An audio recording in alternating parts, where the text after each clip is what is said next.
Never seek to impress. Just be impressive.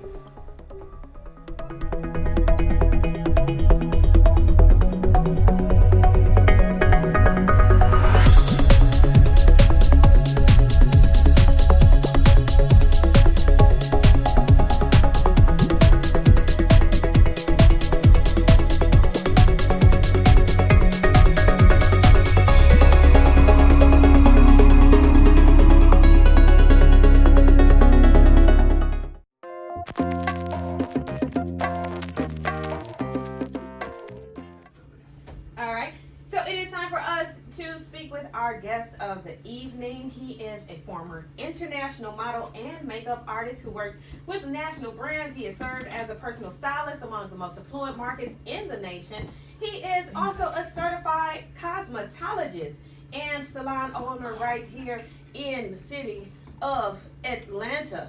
And I'm just excited to have him in here because he has a new book out and we're about to talk about this book. And anytime we're talking about beauty and fashion and all that stuff, you know, I just love to speak with our people about that those that have like from some for real experience in it. So we want to welcome none other than Novak Young to the show. How are you? I'm wonderful. How are you? Doing great. Thank you for asking. Yep. So welcome to the show. Absolutely. You do have to excuse these guys here. We have a lot of fun here, but you know, it's all fun. So just if anything come out of their mouth that's like, did he say that? You notice who the one taking shots all day. So fun. I just be trying to warn the people of y'all. I wasn't going to say nothing about how y'all doing y'all denim tonight, both of y'all. Hey, listen, that's what real gurus do. Listen, I ain't gonna front. He said former model. I was gonna ask, do he still model? Because he's still up there looking pretty and all. Like, I'm just funny, like he's still flawless. Y'all look like models in there. You know what I'm saying? That's that chocolate. You gotta work hard. Hey, Put it on. I don't like guys, but hey, handsome man. Yeah, You know what I'm saying? I appreciate that. So where are you from? East side. Where is great? It was great. Absolutely. It used to be. Yeah. So whatever. So tell us about being in Atlanta, Decatur, modeling throughout because you 40 years. Yes, in I've been in the industry for 40 years. Wow. You know, so it started out a long time ago. Okay. I mean, I do say 40 years in the beauty industry, but I think it started from inception. Okay. You know, just being a child and growing up around my mother, she was always into looking good, and smelling good, and being the best, right? And I was just this child that had a lot of questions, you know. And so early on, in my first grade, I used to ask the teacher why I was A for apple because I had a lot of questions, right? And so she told me why, and of course, next thing you know, I was in the counselor's class. So and then they labeled me lesbian mentally retarded. So so about 4 years, all I did was draw. And so I became very great at drawing and understanding the colors and how it worked and drawing features and things of that nature. And fast forward, you know, I started putting it on my body. You know, instead as a child, you know, of course, growing up in an era where being dark wasn't so, I really feel like I had to work harder. Okay. But my thing about it is just going on, I just want to perfect everything. And so I ended up found out that, you know, when I finished school, high school, you know, I was an athlete. Okay. And of course, so I ended up not taking on scholarships and going up to school and decided that I was going to school for fashion. And so that's where it all got started. I didn't finish. I quituated. You know, I got out simply because of the fact that I won. Oh, I never heard of that. But that's so gangsta. That it wouldn't If get, you know, ever didn't quite finish your matriculation, all you did was capitulate. Don't worry about it. Yeah, I didn't want to eat the menu. I wanted the meal. Okay. And so I went straight forward and started working in retail and name it. I pretty much have done it in the industry. I started out working in men's clothing, and you know, in fact, I talk about it in the book how I met a gentleman who was very instrumental in my aspirations in the industry. And this gentleman, you know, he looked good. I was in high school. I used to go down to these downtown in Atlanta. They used to have all these nice clothing stores. I used to go in there all the time. And I forget, you know, just being in 12th grade and couldn't afford the clothes, and I got turned down. And you know, early guys telling you, get out of here, little fella. You know, you're not doing anything. But it moved on. I moved on from working retail. He inspired me to work in retail. Went from there. I worked with men's clothing, did women's clothing. I did men's shoes, name it. I did window displays. I did makeup. I even did feet for a living. I did, of course, as a pedicurist. Name it in the industry. I was gonna say, you being from Atlanta, does it seem like, with New York and Chicago being big fashion hubs, was it Atlanta kind of stifled you and your creative, swag of how you dressed and stuff like that? Well, I think coming from a small town, you can see bigger. When you're in a town like New York City, you can be suppressed. I had a daughter, that moved to It's New a York. regular thing. Yeah, it's a regular thing for everybody else. But coming from a small town, those people who become big, they come from small towns because they have big inspiration. They can see, they can see the big pond, and that was me. So, but just kind of moving forward, I kind of tried a lot of different things. I started modeling. People used to say, "You should model, and I just want to be a part of the beautiful people. I want the people to say nice things about me, say I look nice. And back in the day, we used to say GQ. Right. That brother looked GQ. And so that's that was our inspiration, was to look good, right? And so, just after doing that, I ended up moving to Europe. I modeled in Europe for some time, and I just felt like when I went there, and I felt like something was missing. I came back, and I felt like that wasn't enough. Because although I lived my aspirations in Europe of doing a couple of magazines and that kind of thing, I still felt empty. I felt like there was something missing. And so I decided to come back and went into the cosmetology and started doing women's hair, started doing men's hair and that kind of thing. But what I've come to realize, just going back from my early beginning, when I asked the teacher why was A for apple, I really want to know how stuff was formulated, how the words were formulated. And so when people say fashion, I realize, just like I talk in my book, fashion, when we say fashion, most people think about hair, makeup. People think beauty, they think hair, makeup, wardrobe. And my understanding of that, I started realizing that was very limited. It was very limiting because, beauty is the way that you speak. Beauty is, how you smell. Beauty is, the way you talk. Beauty comes in many different forms. In fact, I've just come to realize that, I was being indoctrinated to think a certain way.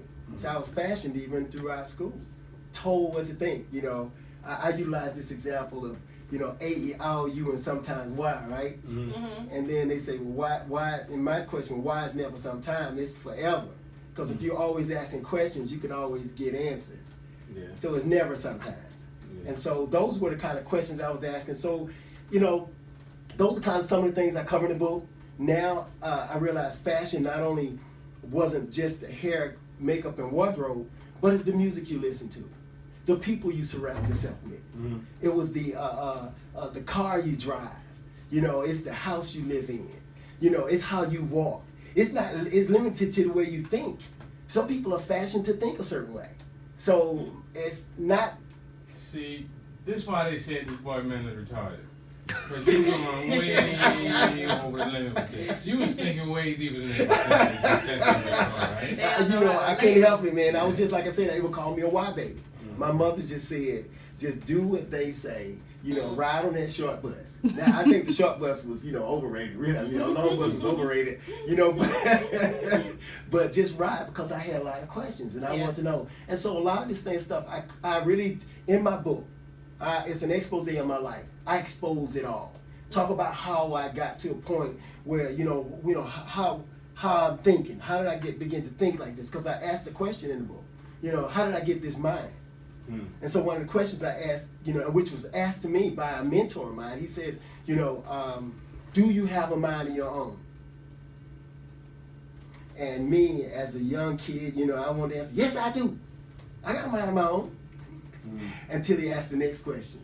And the next question was, since you have a mind of your own, give me an original thought or an original language we cannot find in the library. Original thought and original language. And then I realized that I was being dictated to.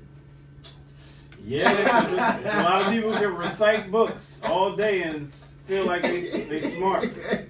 Right. Right. So who's one of your favorite designers, like almost like because it's funny how people still rock like MCM. Yeah. That was back, for me in the Louis 80s. Vuitton. Yeah. Well, my thing is, I was never into big designers. Mm-hmm. I was into the finest of fabric. See, my mother always talked about, you know, what gabardine was and what is herringbone. And so one of the designers today that you actually see out that covers all of that, and he never goes out, and that's Ralph Lauren. Because Ralph Lauren covers all of the wealthy areas in what everybody is trying to portray. He covers that yacht. He covers the polo. Oh, well, people are trying to portray. Meaning they want to be Want at to the be- highest. The billionaire's first thing they say is yacht. Well, he has a yacht clothing. He has clothing for polo. He has clothes. Go ahead, sir. I mean, interrupt. I would just like to say they did. I just guess yesterday released the hottest fashion brand in the world is Off-White, which is owned by a black man. I guess he catapulted ahead of Balenciaga and somebody else. All right. And You're right there. and your boy, what's his name, is in there too, like number 7. But I ain't gonna say his name, but. Yeah. But yeah, shout out to and I think you used to be. Tell him. Well, I mean, I challenged that. No, See, go because ahead. that was me. I knew every designer out there, from Gianni Versace, from Giorgio Armani. And my question was, who are they that I gotta have them on my back? Yeah. Who am I? Who are you, really? My question is, I have a problem with people walking around with somebody else's name on their back. I dress for Bro, comfortability. Listen, that's why I get my own stuff, man. You like you always got to yes. Unless, like how Naka has on Bob Marley, unless like I have on Michael Jackson in my ear, unless it's our people. But when I'm just walking around with somebody's name that's not our people, it's like why? A big Italian name. I don't know even know the person. Absolutely. And so when you mentioned Louis Vuitton, my question is, what made Louis Vuitton so special? We did. Yeah, Well, see, Hey, people wait. Before you finish that, y'all don't go anywhere. We will be right back. We gotta take care of this really quick announcement. It is something very important that you all need to hear, and it's less than a minute, so you don't have to go anywhere. We're going to jump right back into the conversation. We have Novak Young in the building, and we're about to talk about what we're talking about his book, and just gonna dive a little bit more into it as soon as we return. Don't go anywhere. I used to rock Mashu. You remember that? Oh, absolutely. Oh man, Oh, absolutely. Mashu was dope. Right. When he had a certain flair about the way way he put it. It was very leisure, very calm, but it was really a part of our culture. So who's some of the black designers you like? Well, like I said, I'm just it's I'm more I'm into material. classics. I'm just classic. Okay. You know, when I think classic, like when I say classic, everything has to be logical. That's my concept. Beauty from a logical perspective.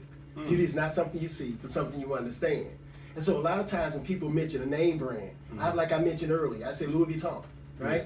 Or Gucci. What made them so special?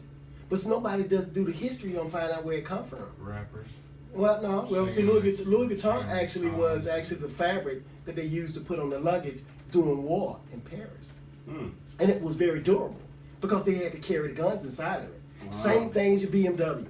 That's the propeller on the back that was basically for the airplane for war. Same thing with Gucci. Even when you have the inner lining of Burberry, that was the lining for the guys who wore This the red dude is coats. pronouncing it so right. I never knew it was Louis Vuitton. You know, said, what is it, Burberry? I thought it was Burberry. Everybody say Burberry. It ain't Well, I mean, Burberry. but you gotta understand, I spent my whole life. I was that guy. Okay. You know what I'm saying? I'm the guy that lived it. I'm the guy that wore the finest, put all the finest on, and wouldn't walk out the door unless I had it You on. was the Kanye West before the Kanye West. Well, No. yeah. Well, it's okay. It's all right because he was a stylist. But Stylist my thing about it is, I want to be recognized. Let's just get to the core of it. I want to be somebody, and that's the core of it. And because I know the way I think today, of course, I no longer think like that. I no longer allow fashion to dictate my life. Because I think when I say logical, why wear a ski outfit in the summertime? You got people walking around here with fur boots on in the summertime with a short outfit. It don't matter. It's incongruent with logic. And besides, when you wear that, it's not good for your health. See, people don't realize the finest fabric out here is what protects you and makes your life longer, live longer. Would that be cotton? Cotton is one of the. In fact, cotton is linen. It's just woven in a certain way. See, people don't realize linen can be very, very thick. It can be thicker than wool. And is it polyester that doesn't allow you? Well, see, you got you two to different breathe? fabrics. See, so Okay. what are you dealing with? Synthetics. When you deal with synthetics, I never forget it. I never forget the day I started working in my first clothing store.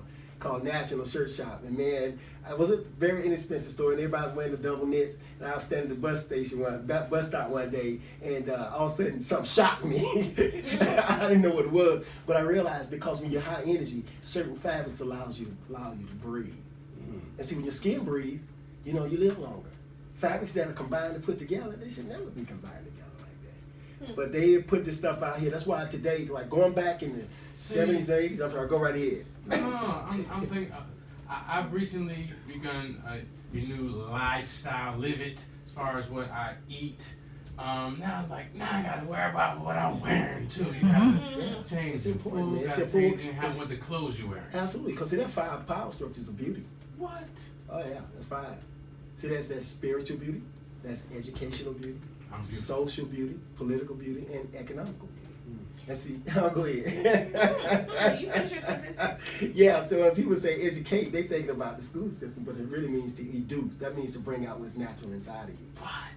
Let me ask you this. How much has it hurt us as a people where, the industry, the fashion industry, focus so much on, you have to be a size 0, a size 2, especially when you're talking about women and stuff who, most of the women, especially in our community, are curvy and aren't, 0s and 2s and 4s. Man, let's go back. Now, just to deal with this, because coming up my time, you didn't see your women, like they are today. I mean, they were curvy. Yeah, right? They were in shape. They call them big boned, But you saw 1 or 2. But today it's totally out of control. Yeah. And that comes from what the way we're fashioned in our diet.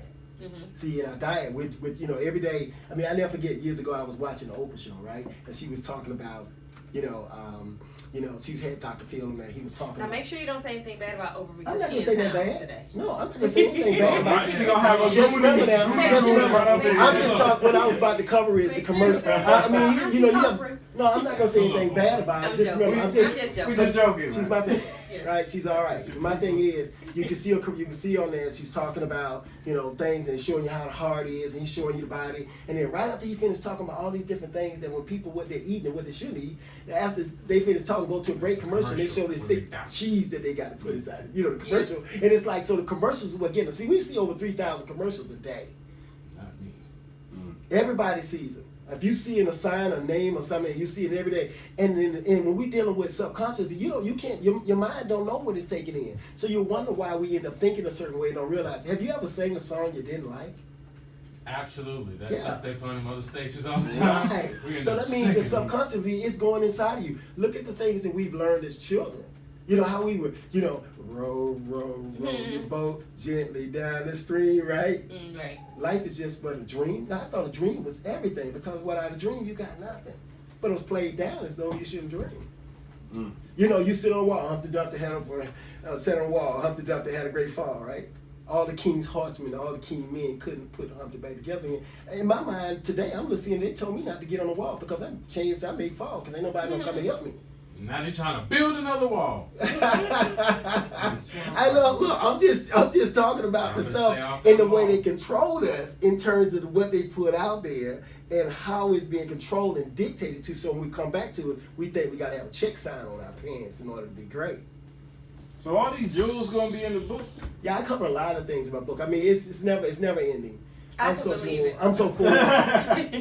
I'm so full. I got so much to give, and I'm just so excited that you guys have me to speak because Okay. I don't want to be saying I'm ranting, right? But it's not Full. special. Like for example, like right now, one of the hottest, I guess, brands out there of late, like Supreme, like they're on everything, and I don't think it's necessarily because there's something super great about the product that they offer. It's just the marketing and the branding and frankly the bombardment of the imagery You saying it. over and over, You which saying it. convinces people that this is what you That's like. right. Now I have a 23-year-old son, right? And he come in with this Supreme stuff, this Supreme this, and come in. I'm like, wow. I mean, in my household, we're a little different. We try to teach our children to study words when they get into words. Cause see, this one quote that I have in my book. The quote goes, "The less you understand words, the smaller your thoughts."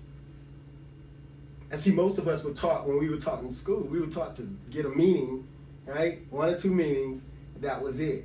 But I found out this just through my study that the word take has 117 definitions to it. So we're limited in our perspective. So when we come and someone say certain things, we're limited. So we're being fashioned to really think a certain way. Everybody think, I'm gonna have a feast. They think it's food. It don't necessarily have to be food. Or a house is not a house. Go right here. You gotta take the thesaurus out, Dylan. Right? These are those words. But that's one of the things I talk about in the book. How we're being dictated based on that understanding. There's another quote I put in the inside of the script, inside of the book. It says, if you're not able to utter a sentence, then you're given one. Listen to all the guys rapping today. I don't mean, is there a sentence in there? Like, I mean, really, you don't hear any sentences. It's melody. Yeah, right. So you got a lot of them being given sentences too. No, absolutely, they're being given whole personas. So surely they're being fed the script. Yeah, right? So I mean, those are just some of the things I cover inside the book. This is just the beginning of it. I'm just so excited. I wrote this book probably in 2009. So what does this have to do with fashion? You talking about words? Well, see, fashion is by definition a form of dictatorship. You're being controlled. Just through the fashion word itself. Just hey, look, man, you're gonna go in the fashion show. Well, you put on a fashion show every day. Like when you walking around and you have your Hollywood shirt on, and I walk around, I have my ear doctor shirt on. We control people's eyes. They want to know as soon as they see that ear doctor, that Hollywood shirt, they want to know, who is that? Who are you? And I'm gonna look right there and find, just wonder what it is, because it's not a name brand. You gotta be somebody. I'll give you a real life example of that. My brand color is like a royal blue. It's C3, C727 if you want to know the color. But it's a certain color of blue, and I wear it enough that oftentimes at work I just wear that color in different shirts, whatever. And one day this lady had on a shirt of that color. And I said, hey, I like that color. And she said, I know, I say you wear that color all the time, and I think it was in the back of my mind when I got dressed this morning.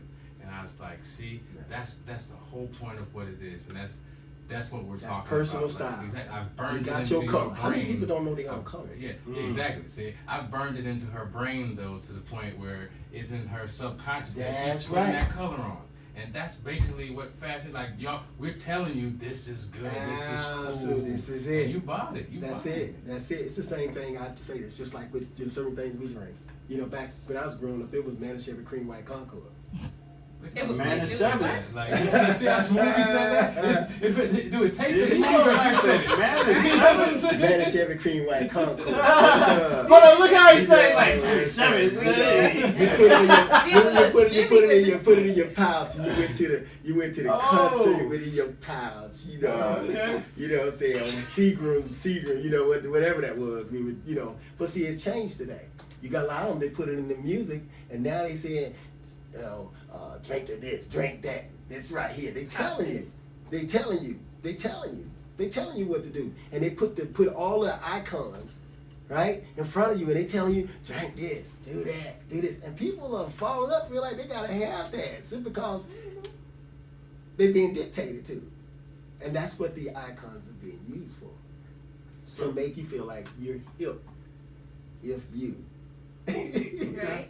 Hey guys, this is WRFG Atlanta. You're tuned in to the Night Watch program. We have Novak in the building, and we're talking about this new book. What's the name of the book? It's called The Untold Story. What the beauty industry hope you never figure out. I don't want to ask because I want people to read it. But how do they How do they what? read it? Oh, how do they read it? How do they get their read hands on it? Nowadays everybody going on Instagram. First page. They want to see a picture. Right. Some songs and stuff, right? Right. But the thing about it is, how do they read it? Where can they find it? Oh, okay. Well, I got it. Well, actually, I'm gonna just give you guys See, my words are email important. You and have to give you use my appropriate website. words. So listen, I'm never good.